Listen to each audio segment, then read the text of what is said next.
project engineer for Pantheon, and we're so excited to be able to tell people about it.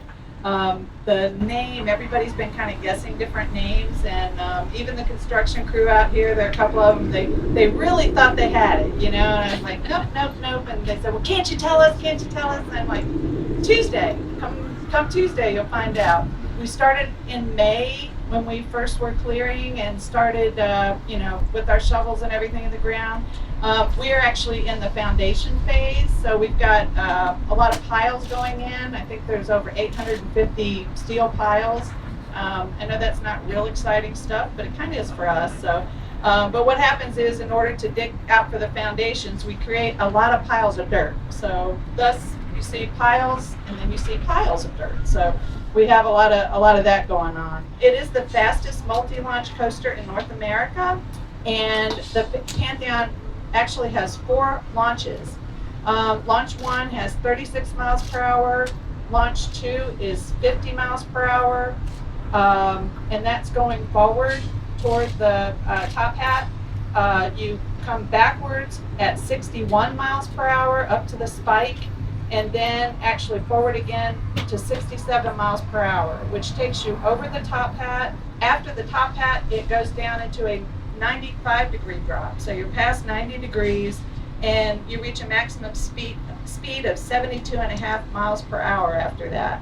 The total track length is over 3,300 feet, but if you add the forward and backwards after the switch track, you actually are over 4,200 linear feet. The ride duration is about 150 seconds.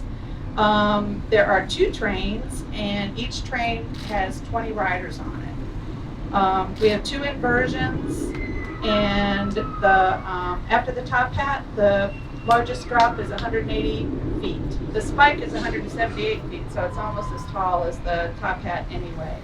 So, like I said, we're real excited to have you here today. I'm going to turn it over to Robert Ulrich, the president of American Coaster Enthusiasts, and like Cindy said, this is a real treat for us to have him here on our announcement day.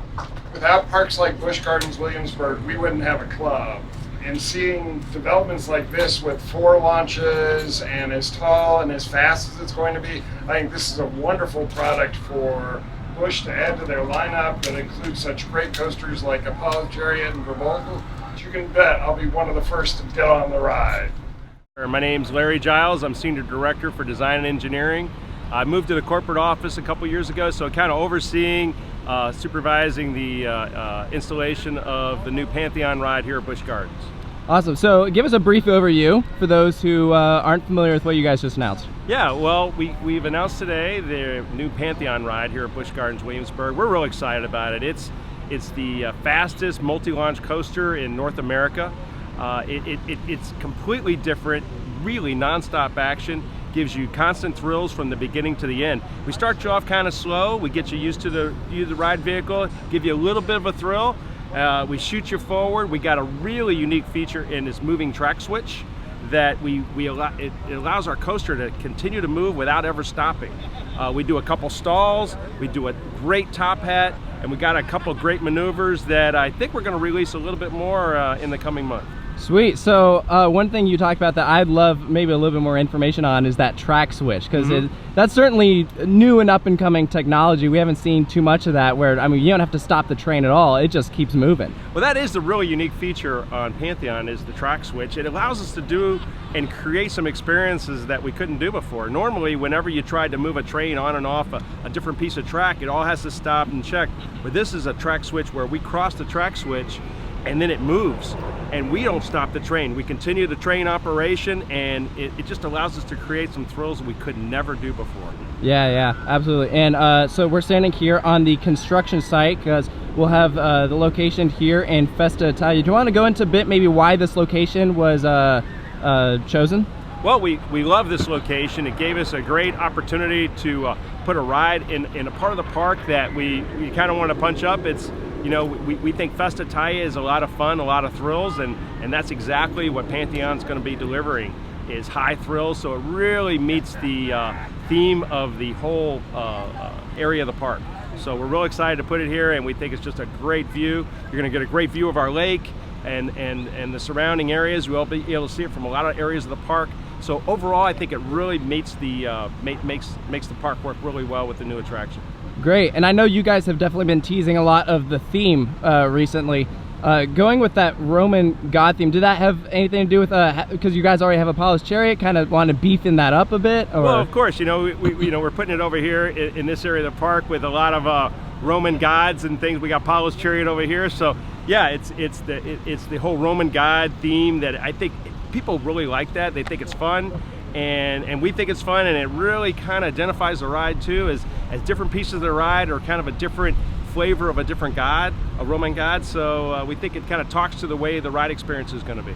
Right, and then this is just something I was curious about. When you guys were interested in putting this in, obviously because you have the multiple launches and whatever, was there ever any worry that that'd be too similar to Tempesto, or was like when you guys were looking at doing that, what was kind of going through your guys' minds? Yeah, we have we have a different, we do a couple stalls, which we have a similar ride like Tempesto that does a similar thing, but not on this scale. And being able to utilize that track switch gives us the opportunity to do a giant stall. And we always think that's a fun feeling, because you feel like you're getting a negative G, because you come up, you stall, and then you drop back, and you go backwards, and we accelerate you really strongly backwards. Then you go up 180 feet on the back spike. So it is going to be a completely different ride experience than you get on some of our other rides like Tempesto. And we just think it's going to, with the innovation of the track switch and the top hat and the speeds, we think it's going to be a completely new experience. Great. And then one last question, Larry. Sure. You've worked on a lot of projects here. Yes. Where does this one stand for you? I mean, obviously, it's not open yet, but in ones you've worked on, how's that excitement level compared to everything else? I've been here for 30 years. I think I've done, I don't know, 10 or 11 coasters. I kind of lost track, but they all kind of become your children, and you can't pick your favorites. I do enjoy a lot of the rides we got out here. I think this is going to be one thing we've always done at Busch Gardens, and since I've been here, is we've always tried to give a different ride experience every single time. And Pantheon is really going to deliver on that. It's going to be completely different than Apollo's Chariot, Griffin, Tempesto, Verbolten, all these great coasters that we have here. Invader, everyone has got a unique feel to it, and Pantheon's going to deliver on that too. Awesome. Thank you so much, Larry, for your time. Really appreciate it. You're welcome. Thank you.